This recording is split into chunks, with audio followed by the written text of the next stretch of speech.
ध्यायेत् शारदचन्द्रसुन्दरमुखम् ताम्रारविन्देक्षणम् भक्ताभीष्टवराभयप्रदकरम् कौपीनमात्रोज्ज्वलम् स्वात्मानन्दरसानुभूतिविवशम् सर्वानवद्याङ्गकम् श्रीमन्तं श्रीरमणीश्वरं गुरुवरं योगासनाध्यासितं ध्यायेत् श्रीरमणीश्वरं ध्यायेत् श्रीरमणीश्वरं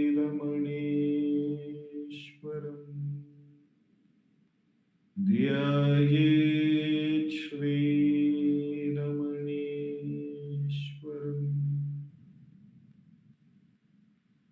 हृदयकुहरमध्ये केवलं ब्रह्ममात्रं यहमहमिति साक्षातात्मरूपेण भाति हृदि विषमनसा स्वं चिन्वतामच्युतव पवनचलनरोधा आत्मनिष्ठो भवत्वम्। Namo Ramana. We will commence today's Atma Vicharam by listening to Bhagavan's Upadesham.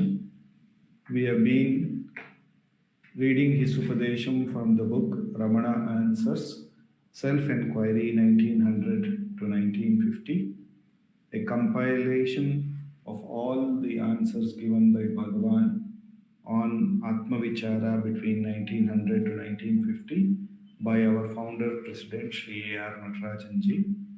And we have been looking at the question answers between 1936 to 1950. And after contemplating on the Upadesham for today, based on this question answer, by abundant grace of Bhagavan, we will have a 20 minutes Atma Vichara session. Following that, our President Sharda Akka would be talking about Atma Vicharam as it has been contemplated in Ramana Gita.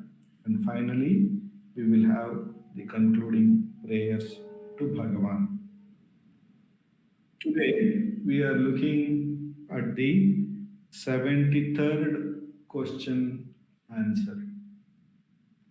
The 73rd question is, the devotee asks, is not thinking necessary even for realization? Is not thinking necessary even for realization? Bhagavan says that thinking is aimed at the elimination of all thinking. The answer which Bhagavan gives is that thinking is aimed at the elimination of all thinking.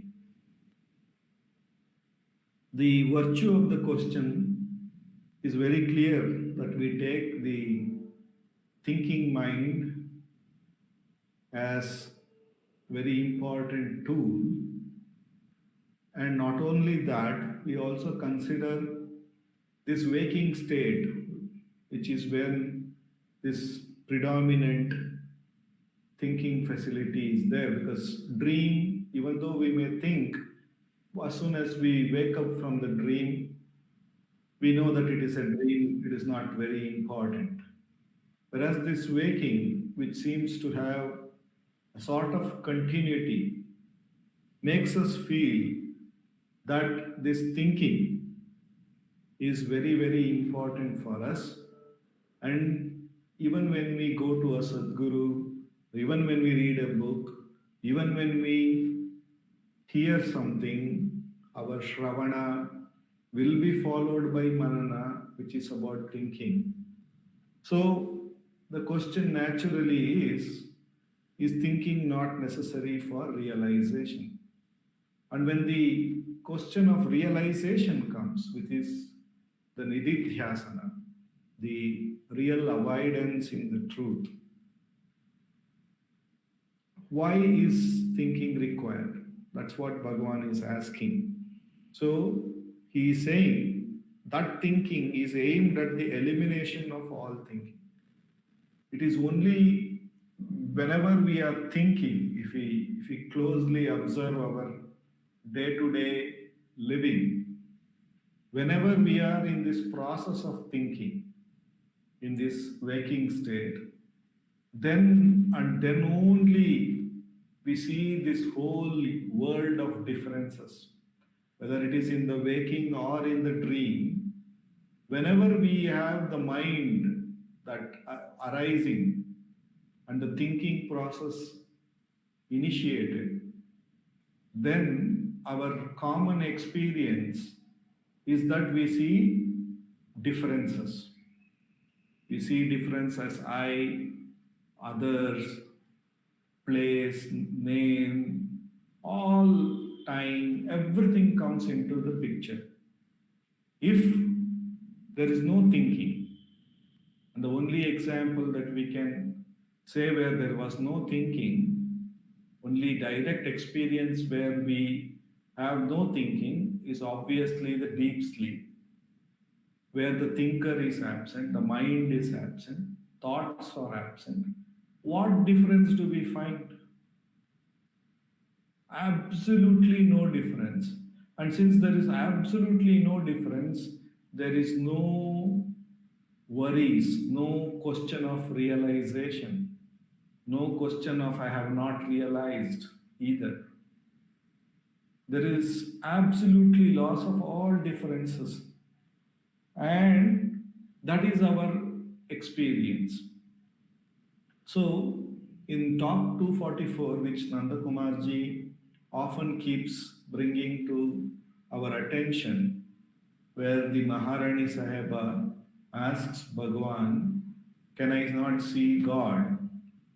Bhagavan says, where else can we see God but within ourselves? And he gives a very conclusive answer. The consciousness purged of mind. What is mind? Bhagavan says in Who Am I? Nothing but it is a bundle of thoughts. So consciousness, which is purged of mind, is experienced as God, as experienced as self. God, self, Guru are all synonyms.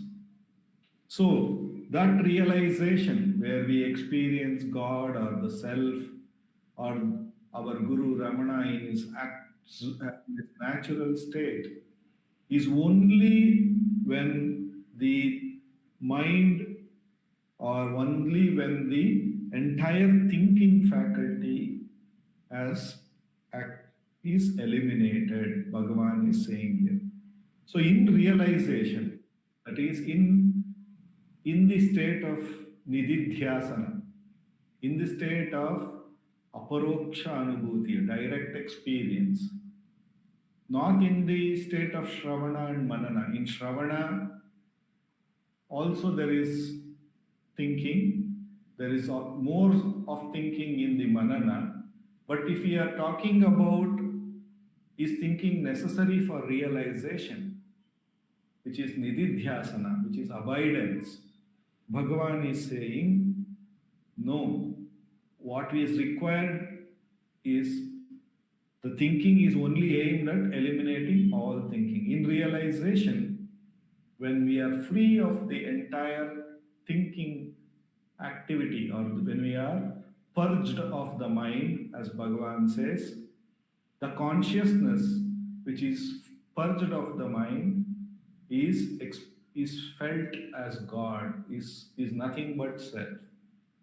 So the whole of our effort, of at all, if we are thinking, Bhagavan is saying that thinking should be aimed at only one thing, which is to not think. And how do we do it? The very thinking is whatever we may think, even to eliminate all thinking, is also nothing but it it becomes a thinking only. So how do we do? This is where Bhagavan has coined a beautiful solution. He has asked us to question to whom is this thought, the thinker, I. So who am I? When I put the question and really try to look for the thinker, we see that the thinker is not there. We experience that thought free state or that mind free state where there is only pure consciousness which is there looking for the I. And it is actually experienced then and there, which is what Bhagavan says, the mind which is purged of the mind, sorry, the consciousness which is purged of the mind is felt as God. And that is what happens. So this question, who am I, is that thinking which is required to remove all thinking. So moment we ask who am I, therefore I keep on saying, the moment we ask who am I, what we are experiencing is the self. It is only because of the sheer power of our habits, sheer power of our vasanas. What is vasanas? Vasanas is our likes and dislikes. And when do we see likes and dislikes? Only when we see differences. Only when we think these differences are real and I, the one, the thinker, who is seeing these differences is what I am.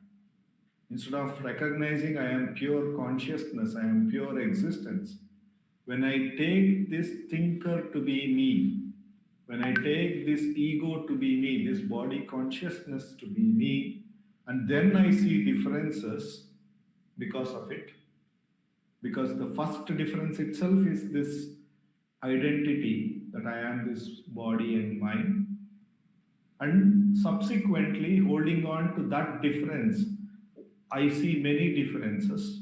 And when I see many objects, including thoughts, which may be in the form of thoughts, which may be in the form of worldly objects, and whenever I see likes and dislikes, I could have been neutral, but I don't. Either I try to avoid or I try to attach to it. Whenever I see these differences, because this liking and disliking is coming to me, and I need to be identified with that. So when I do that and I get tossed between these differences, then we feel that we are in a continuous turmoil of thoughts, likes and dislikes, and we are bound by that vasana. So the trick, as Venkateshji keeps saying, the trick which Bhagavan is telling here is eliminate. Why do you need a thought? You are there in the deep sleep, free of all the thoughts. Your existence was there. It was not that you were looking for your faculty of thinking in the deep sleep. You are very well happy. In fact, that is the only state we look forward to whenever we are extremely disturbed. And therefore, Bhagavan is saying, why not bring that sleep consciously in the waking state when all the differences are appearing? Let them all appear. Let the ego appear. Let the thoughts appear. Let the world appear. Don't try to avoid nor accept it or desire it. be as the pure consciousness is undifferentiated, which is the true vairagya. Let them come. Don't identify either with the like or with or either with the liking of it or with the disliking of it, nor with this idea that you are neutral. Let let them not be superimposed, and let me not get wrongly identified with any of this process. They are like things which come and go. If at all I get identified with any of them, with a liking or a disliking, or with an idea that I am neutral, I should immediately inquire to whom is this, because it is I become who have become neutral. It is I who have liked it. It is I who have disliked it. Immediately we should recognize that I have taken this identity to be me, and therefore, to whom is this thought? Who am I? That is the only way to get out of that and become truly abiding as we are, as the pure consciousness. We know that the pure consciousness neither claims nor disclaims, neither it says that it is neutral. It is as it is. The pure existence that we are is undisturbed by any of these things.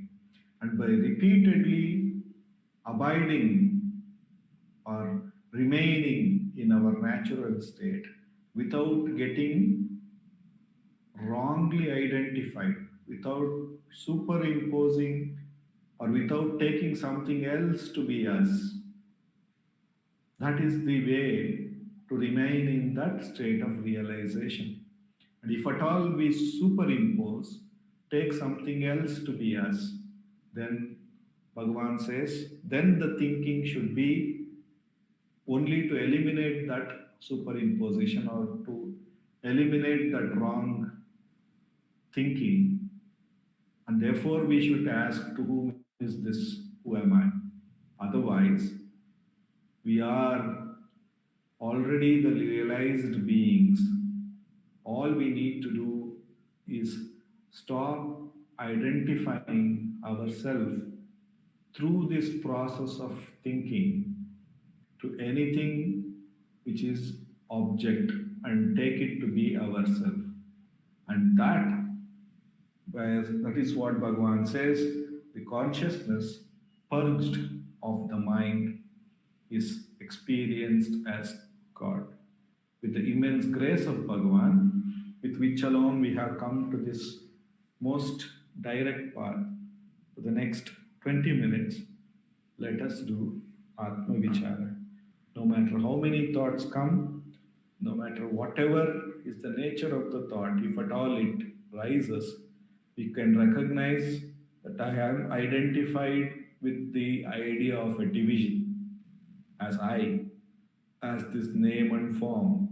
Therefore, immediately we should use Bhagavan's trick of thinking, to whom is this, who am I, to eliminate all those ideas and get back to the real state of us as the pure being consciousness through the inquiry, who am I? The immense grace of Bhagavan, for the next 20 minutes, let us do Atma Vichara.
Namo Ramana.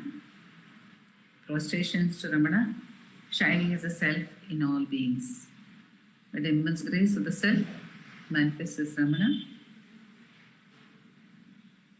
we, in today's satsang, in this part of the satsang, are meditating on the verses of Ramana Gita, which is a compilation by Ganapati Muni of questions and answers from Bhagavan, questions by devotees to Bhagavan, and answers from Bhagavan to those questions. And these are all compiled by Ganapati Muni and classified into 18 chapters, just like the Bhagavad Gita. And we are on the chapter Self-Enquiry, the 7th chapter. And here we are meditating on Kashni's question of the relevance of activities other than self-enquiry to one who is ready for the practice of self-enquiry.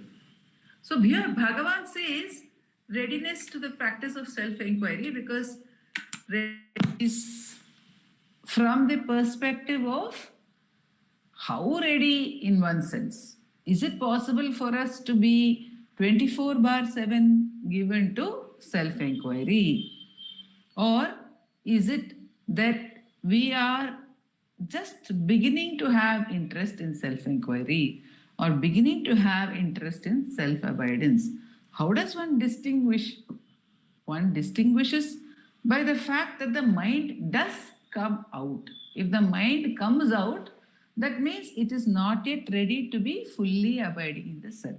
In fact, Bhagavan says that the mind comes out of sleep due to the power of vasanas. We go to sleep because we are tired. And then why do we wake up? We wake up because the mind pushes us out. Through what? Through desire. Thought is desire actually. Thought is the desire to hold an object.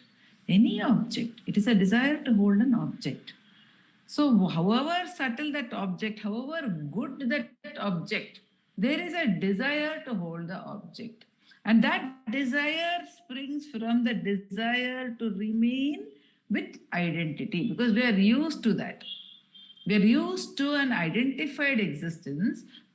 To jump or to make the immediate switch over to non-identity, it is not a possibility for the identity.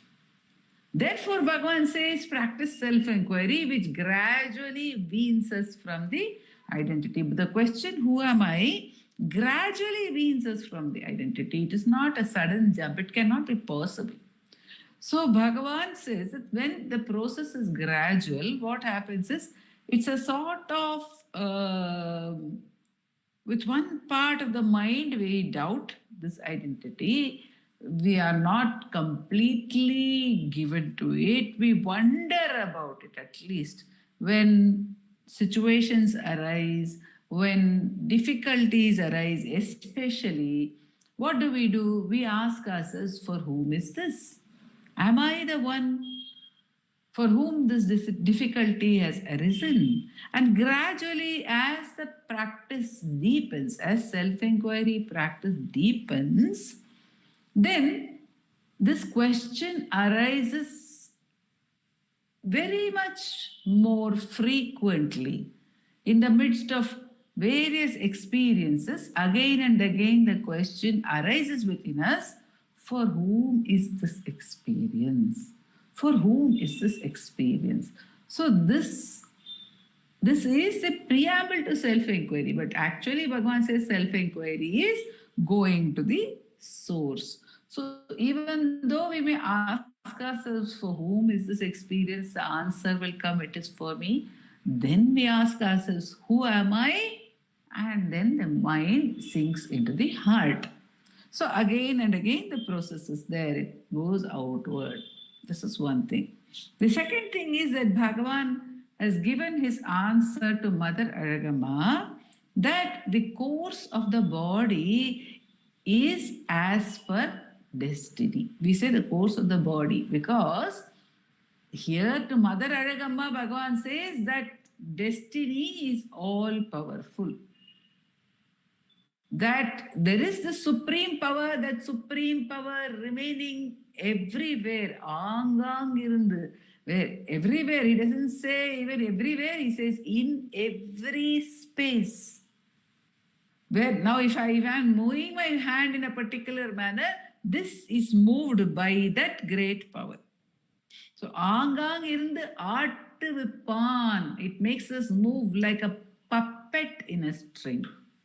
So we are like puppets being moved. We do not have any free will, says Bhagavan.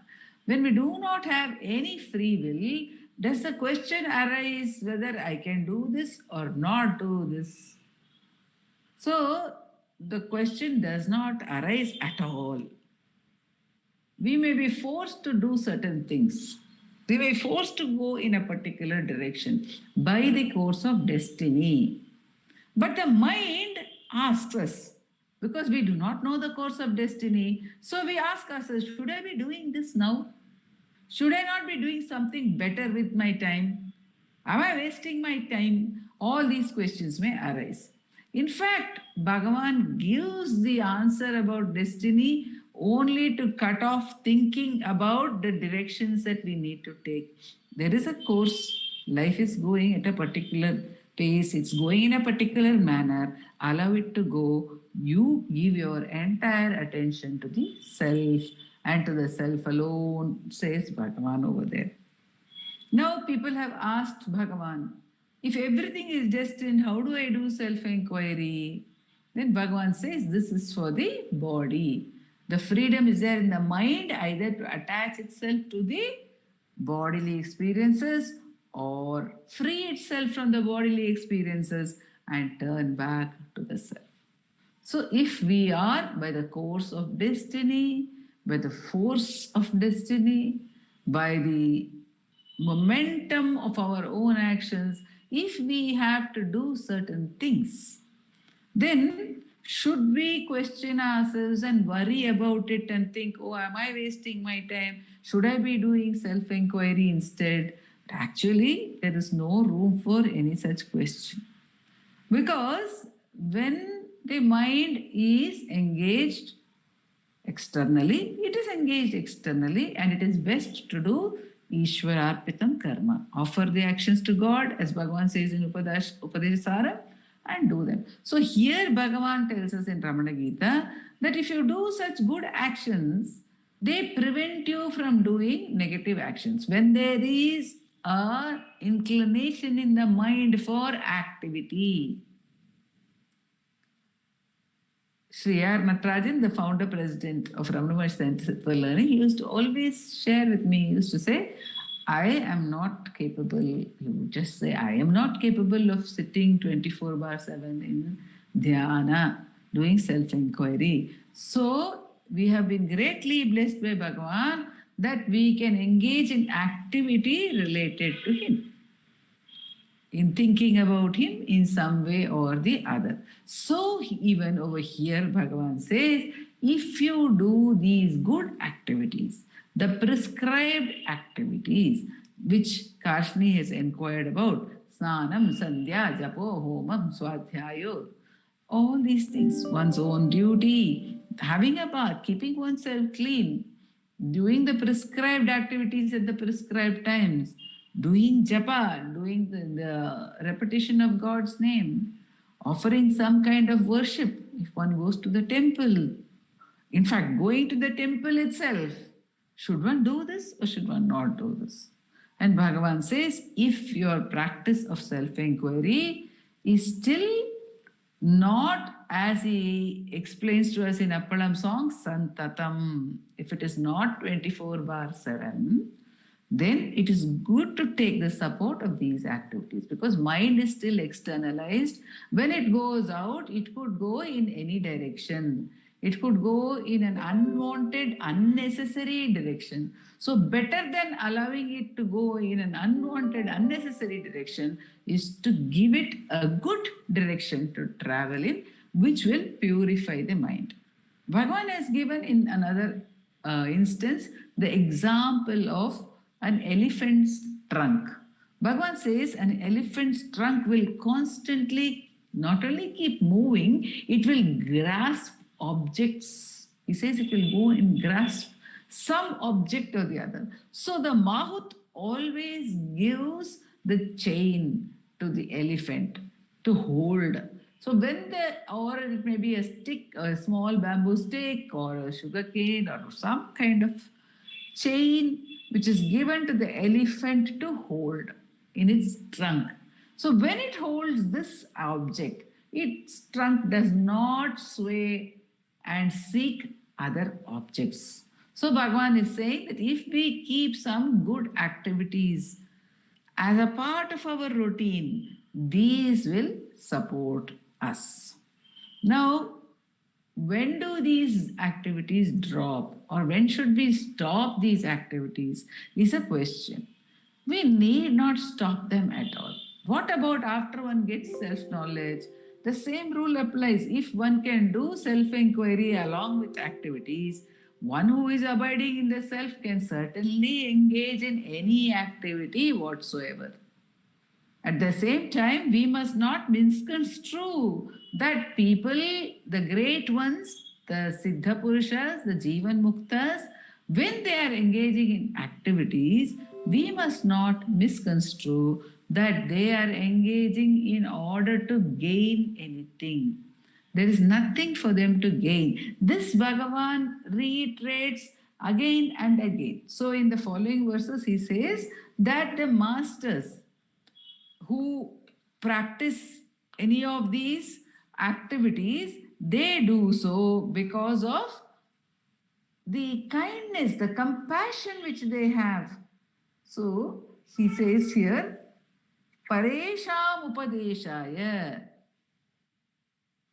Okay. Atyanta Shuddha Manasam Pakwanam Adhikarinam Idam Lokopakaraya Karmajalam Bhavishyati. For the welfare of this world, they undertake activities. So, even here, what do we find Bhagavan doing? We find that Bhagavan has done many activities. He has participated in the kitchen activities. In the Ramanashramam, when we see him, he has done book binding. He has built the samadhis of Valli, Jackie, all these, the animal muktas, the Valli, the deer, Jackie the dog, then the crow which got liberation in his presence. And he has supervised the building of Lakshmi Samadhi. He has supervised the building of each and every building in Sri Ramanashramam, which was built at that time. Similarly, he has corrected proofs. He used to stitch his own loincloth. He has participated in all these activities.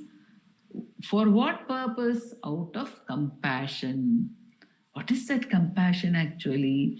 Because Bhagavan had no need to participate in any activity.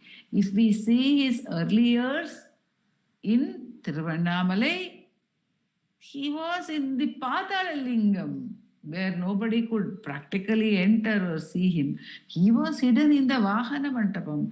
He had no need to open his eyes or speak with anybody or engage in any kind of activity whatsoever. Then for what purpose did he come out of that? People asked him questions like Shiva Prakasham Pillai, Gambiram Sheshayar. Early on, it may be Palani Swami who was with him, who was doing some parayana. Out of compassion to help Palani Swami, Bhagavan also read that Malayalam, learnt the Malayalam and started reading along with him. So it is pure compassion alone, says Bhagavan, Paresham Upadeshaya, to give instructions to others. Shema Yacha Manishinaha, for the good of all human beings. Pakvascha karma kurvanti bhayanna desha shastrataha. They do not act out of fear for desha. Desha means the people around. Now this, when Bhagavan is talking about the pure ones doing this. This is one of the important supports to self inquiry, because very often, most of the human beings, most of us, consciously or unconsciously, we act out of concern for other people's opinions. What will the world say? What will A or B or C say? What will so and so think about me if I behave in a particular manner? See, here we must be careful to see the distinction between sensitivity, being sensitive to the needs of those around us. There it will become compassion. When we do not want to hurt them, when we want to help them, and therefore if we behave in a particular manner, it will become compassion. That's what Bhagavan says over here. Lokopakara, it will become upakara, good to the world. But it is not out of fear that we need to undertake any activity whatsoever. See, one is that the mature people do not do so, but it is a sign of moving towards maturity when we stop worrying about what the world will say, Desha will say. And we stop worrying about also what will happen to me, because the scriptures have said I should do this, not do this. If I do not do this, what will happen to me? Without thinking of either of these things, simply abide in the self. Do not worry, if I drop this, what will happen to me, or what will people say about me. But if at all any action has to be undertaken, the best motive for action, Bhagavan says, is compassion.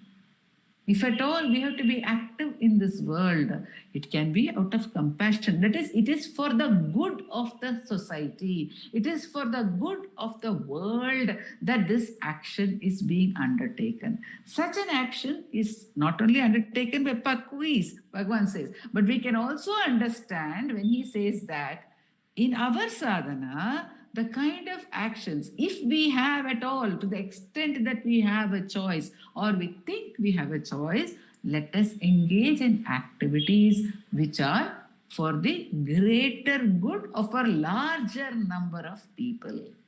When we do this, and not out of worry for our own concern, of our own name, whether somebody cares for us, somebody does not care for us, that is a more mature activity, Bhagavan says, and that will also be a greater support.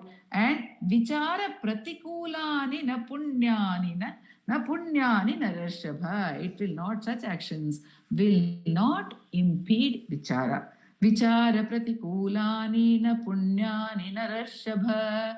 Kriyamananya sangena bheda buddhyupamardina. न चाकृतानि पापाय पक्वस्यात्मविमर्शिनः स्वविमर्शो महत्पुण्यं पावनानां हि पावनम. Bhagavan says. He says that nacha akritani, but if we do not do, say supposing we have not done something, we have been lost in self-abidance, and something which we had to do has got left, apparently been left undone. It did not get completed. Why? Not because we were negligent towards that, but because we happened to be in self-abidance. Not to worry, says Bhagavan, because that is the most purifying action. If the mind goes back to the self, let us not worry whether anything else is left undone. If we have, by the grace of Bhagavan, the thought to get back to the self, in that moment, nothing else is more important. This is what Bhagavan is guiding us over here in these verses. Om Namo Bhagavate Shri Ramana.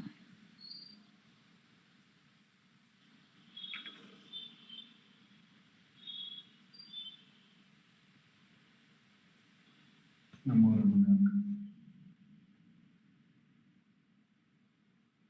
Apara Satchit Sukhabadidashe Yasyormimatram Bhuvanam Samastam गुहाहितं तं रमणं गभीरं चिन्ताविहीनं हृदि चिन्तयामि चिन्ताविहीनं हृदि चिन्तयामि